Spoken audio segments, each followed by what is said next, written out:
بسم اللہ الرحمن الرحیم۔ شروع اللہ کے نام سے جو بڑا مہربان اور نہایت رحم والا ہے۔ السلام علیکم۔ آپ لوگوں سے گزارش ہے کہ ہمارے چینل کو سبسکرائب کر دیں اور ساتھ میں بیل آئیکن کو پریس کر دیں۔ ویڈیو کو لائک، شیئر اور کمنٹ کرنا نہ بھولیے۔ 9 لاکھ کے صلیبی لشکر کا پڑاؤ قسطنطنیہ تھا۔ وہاں اس وقت مینول اول کی حکومت تھی۔ وہ یورپی صلیبی لشکر کی کثرت تعداد سے گھبرا اٹھا، تاہم اس نے اپنی طرف سے پوری کوشش کی کہ 9 لاکھ کے صلیبی لشکر سے اچھا سلوک کیا جائے اور ہر ممکن طریقے سے ان کی مدد اور آئندہ بھی ان کی امداد کرنے کا یقین دلایا۔ لیکن یورپی صلیبیوں کی مستیاں ناقابل برداشت تھیں اور قسطنطنیہ کے یونانی ان کی حرکتوں سے بہت جلد بیزار ہو گئے، اور انہوں نے اندر ہی اندر کوششیں شروع کر دیں کہ وہ 9 لاکھ کا صلیبی لشکر جس قدر جلدی ممکن ہو قسطنطنیہ سے مسلمانوں کے علاقوں کی طرف کوچ کر جائے۔ ان حالات میں جرمنی کے بادشاہ کارنڈ اور فرانس کے بادشاہ لوئی نے اپنے لشکریوں کے ساتھ قسطنطنیہ سے کوچ کیا۔ طے یہ پایا کہ دونوں لشکر اکٹھے سفر نہ کریں بلکہ مختلف راستوں سے ہوتے ہوئے نیفیا کے مقام پر جا کر دونوں لشکر متحد ہو جائیں۔ جن علاقوں سے ان دونوں لشکروں نے گزرنا تھا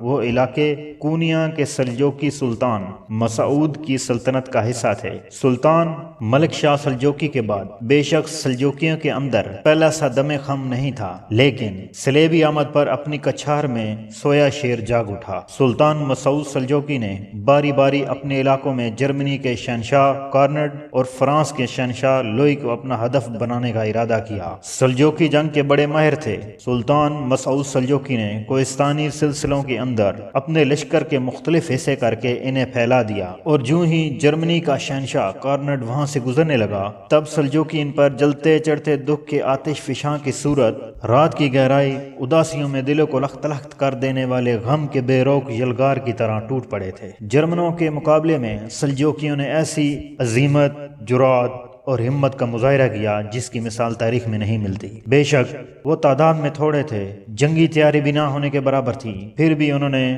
آزادی اور خود مختاری کی حفاظت کی خاطر بڑی پرشکوہ اور باوقات قوت و عظمت کا مظاہرہ کیا۔ وہ راز صداقت میں کھولتی صحرائی ویرانیوں کی طرح جرمنوں پر حملہ آور ہوئے، اور جس کو کوہستانی سلسلوں سے اتر کر وہ جرمنوں پر حملہ آور ہوتے رہے، وہاں انہوں نے بغاوت کے علمدار شیطان پرستوں کے خلاف کمال کی علامتوں اور ماضی کی عظمتوں کی نشانیوں کا بہترین مظاہرہ کیا۔ جس سمت جس طرح سلجوقی حملہ آور ہوئے، جرمنوں کی حالت وہ بکھری کی تیلیوں کی طرح لاشوں، دیمک آلود درد و بام، وحشت کی پتجھڑ اور خیالات کی مسمار ہوتی کائنات سے بھی بدتر کرتے چلے گئے تھے۔ صلیبی کونیا کے سلطان مسعود سلجوقی کو بوڑھا شیر سمجھتے تھے، لیکن وہ بوڑھا شیر ابھی بیدار تھا۔ اپنی کچھار سے اس طرح بیدار ہوا کہ کوہستانی سلسلے کی گھاٹیوں کے اندر اس نے جرمنوں کو خشک پتوں کی طرح اڑانا شروع کر دیا تھا۔ مورخین تک اس بات کو تسلیم کرتے ہیں کہ کونیا کے سلطان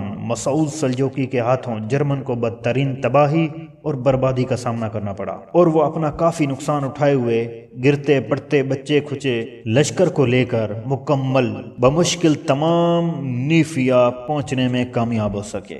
جرمنوں کو نقصان پہنچانے اور ان کی ہمت اور صلیبی جذبوں کو نیست و نابود کرنے کے بعد کونیا کے سلطان مسعود نے اب فرانسیسیوں سے بھی اس طرح نپٹنے کا تہیہ کر لیا تھا جس طرح اس نے جرمنوں کے لاکھوں کے لشکر کو بے ضرر پیڑ کی طرح ہانک کے رکھ دیا تھا۔ بہرحال اپنی تباہی اور بربادی کا تماشا دیکھتے ہوئے بچے کچے لشکر کو لے کر جرمنی کا شہنشاہ کارنڈ نیفیا شہر پہنچنے میں کامیاب ہو گیا۔ چونکہ سلطان مسعود سلجوقی جرمنوں کے خلاف برسرے پیکار رہا تھا، لہذا فرانس کا بادشاہ لوئی دوسرے راستے سے اپنے لشکر کو بچا کر نیفیا پہنچ گیا۔ مورخین لکھتے ہیں جب دونوں بادشاہ نیفیا میں ملے اور فرانس کے بادشاہ کو جرمن لشکر کی تباہی اور بربادی کا علم ہوا تو دونوں شہنشاہ اپنی تباہی اور بربادی پر رو دیے۔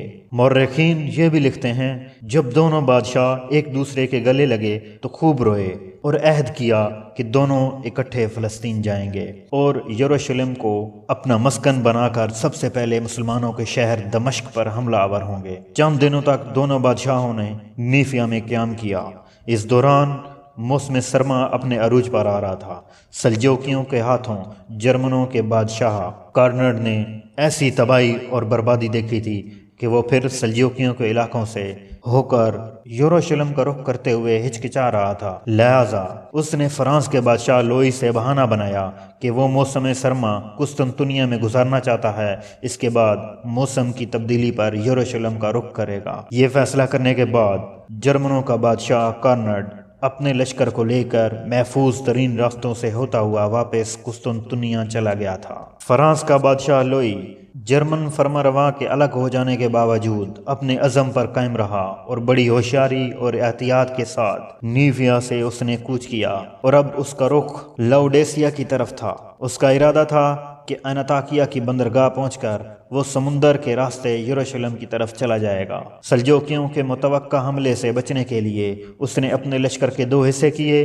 اگلے حصے کا سالار اس نے اپنے ایک کمانڈر جیفری کو بنایا اور پچھلے حصے کے درمیانی حصے میں خود رہا تاکہ جیفری راستوں کو صاف کرتا چلا جائے گا اور اس کے پیچھے پیچھے دوسرے حصے کو لے کر لوئی بھی لاؤڈیسیا کی طرف بڑھتا رہے۔ کچھ آگے جا کر لوئی نے جیفری کو پیغام بھجوایا کہ لشکریوں کو آرام فراہم کرنے کے لیے وہ کوہ بابا داغ کے بلند سلسلے پر چڑھ جائے اور چوٹی پر جا کر کچھ پہرے دار مقرر کر دے تاکہ وہ ارد گرد نگاہ رکھیں اور ان پر کوئی شب خون نہ مار سکے یا اچانک حملہ آور ہو کر نقصان نہ پہنچائے۔ جیفری لوئی کے حکم کے مطابق اور اس کی تعمیل کرتے ہوئے کوہ بابا داغ کی بلندیوں پر پہنچنا چاہتا تھا، لیکن یہاں لوئی کی ملکہ ایلیز اڑے آئی۔ وہ لشکر کے اگلے حصے میں سفر کر رہی تھی۔ جب اپنے لشکر کو لے کر جیفری نے کوہ بابا داغ کی بلندیوں پر چڑھنا چاہا تو اس نے اصرار کیا کہ ہمیں سامنے نظر آنے والی سرسبز نشیبی وادی میں قیام کرنا چاہیے۔ جیفری ملکہ ایلیز کی اس خواہش کو ٹھکرا نہیں سکتا تھا، لہٰذا مجبور ہو کر نشیبی وادی میں اتر گیا۔ جو ہی اس نے پہاڑ کی بلندیوں کو چھوڑا اور نشیب میں اترا، کونیا کے سلطان مسعود کے سلجوکی جنگجو جو گھات لگائے فرانسیسیوں کے ساتھ ساتھ چل رہے تھے، کوہ بابا داغ کی بلندیوں پر فوراً قابض ہو گئے۔ ان بلندیوں کے پاس سے اگلا حصہ جو جیفری کی کمانداری میں سفر کر رہا تھا وہ تو گزر گیا، اب پچھلا حصہ باقی رہتا تھا جس میں خود فرانس کا بادشاہ لوئی سفر کر رہا تھا۔ فرانسیسیوں کے لشکر کا وہ حصہ جس میں خود ان کا شہنشاہ لوئی تھا، کوہ بابا داغ کی ان چوٹیوں کے قریب آیا جن کے اوپر سلجوکی جنگجو گھات لگائے بیٹھے ہوئے تھے۔ پھر ایک خونی منظر نمودار ہوا۔ کوہستانی چوٹیوں کے اوپر سے جنگجو سلجوکی خوفناک انداز میں تکبیریں بلند کرتے ہوئے اس طرح اترے تھے جس طرح لاہوتی قوتوں کے بحر بے کراں میں 400 کو بکو پھیل جانے والے دکھوں کے چڑھتے آسیب نمودار ہو جاتے ہیں۔ پھر ان کوہستانی پرخار اور دشوار گزار سنسان راستوں پر مسلمان سلجوکی جنگجو حیرت و جلال کے پیکر اور شب و روز کی گردشوں میں اندھیری راہ کی پرچھائیوں کی طرح حملہ آور ہونے لگے تھے۔ وقت کی چشم الہام نے دیکھا سلجوکی جنگجو ترک مسلمان مجاہدین ہر سمت سے اس طرح امڑ پڑے تھے جیسے راکھ کے اندر سے چنگاریاں پھیلتی ہوئی بارودی ہواؤں سے مل کر رگ رگ میں خون پھیلانا شروع کر دیتی ہیں۔ آگے بڑھتے ہوئے فرانسیسی دنگ اور خوف زدہ ہو گئے تھے، اس لیے کہ اب ایک نہیں ان گنت اطراف سے سلجوکی ٹڈی دل کی طرح یلغار کرتے سوالات اور قہر و بربادی کے دوش پر بھاپ اور تیل کے جلتے غبار کی طرح ان پر ٹوٹ پڑے تھے۔ کوہستان بابا داغ کی ان وادیوں میں فرانسیسی کرم خوردہ ہنگاموں خون پیتی یورشوں کا شکار ہو گئے تھے۔ ترک تندگام طوفانوں کی طرح ان کے اسم و جسم اور نفس و نبض میں اتوار کا انتشار، بحران کی گردشیں، گمگو کے انداز، دکھ کے جال، فنا کے سیل اور بددلی کے سوزاں شعلے۔ تیز حملوں میں سلجوکی مسلمانوں نے ہزاروں سلیبیوں کو گاجر مولی کی طرح کاٹ کے رکھ دیا تھا۔ مورخین لکھتے ہیں کہ فرانس کے بادشاہ لوئی کے محافظ دستوں کے کم از کم 30 نامور جنگجو ان سلجوکی حملہ آوروں کا شکار ہو گئے۔ ان کے مارے جانے اور اپنے لشکر کے بے پناہ نقصان کے بعد فرانس کا بادشاہ بڑی مشکل سے اپنی جان بچا کر اپنے لشکر کے اگلے حصے میں پہنچا۔ مشہور مورخ آرچر لکھتا ہے کہ صلیبیوں کے لیے ایک بہت بڑا مہلک صدمہ تھا۔ وہ دمشق فتح کر کے اس شہر میں داخل ہونا چاہتے تھے، لیکن فرانس کا پھول دمشق پہنچ کر کھلنے سے پہلے ہی مرجھا گیا۔ صلیبی یہ سمجھتے تھے کہ وہ کوہ بابا داغ کے آس پاس نقصان اٹھانے کے بعد سلجوقی مسلمان ان کا پیچھا چھوڑ دیں گے، لیکن ایسا نہ ہو سکا۔ سلجوقیوں نے دور تک ان کے ساتھ کبھی چھاپا مار، کبھی شب خون کا کھیل کھیلا، جگہ جگہ انہیں پریشان کیا۔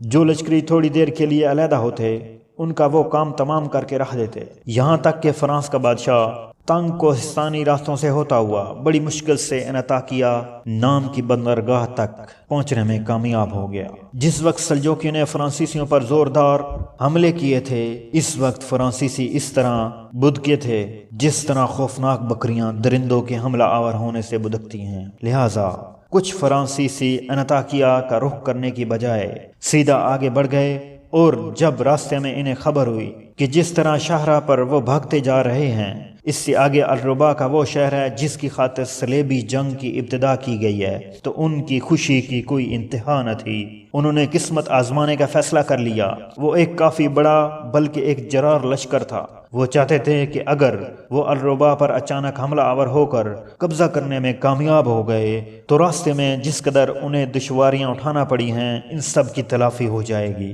لہٰذا وہ بڑی تیزی سے الربا شہر کے رخ پر آگے بڑھتے رہے۔ دوسری جانب فرانس کے بادشاہ لوئی نے انطاکیہ کی بندرگاہ پر زیادہ دیر قیام نہیں کیا۔ اس کو خدشہ تھا کہ کہیں یہاں بھی سلجوقی مسلمان ان پر حملہ آور ہونے یا شب خون مارنے کی ابتدا نہ کر دیں۔ لہٰذا وہ فی الفور سمندر کے راستے سے وہاں سے روانہ ہو گیا اور اپنے لشکر کے ساتھ انطاکیہ جا پہنچا۔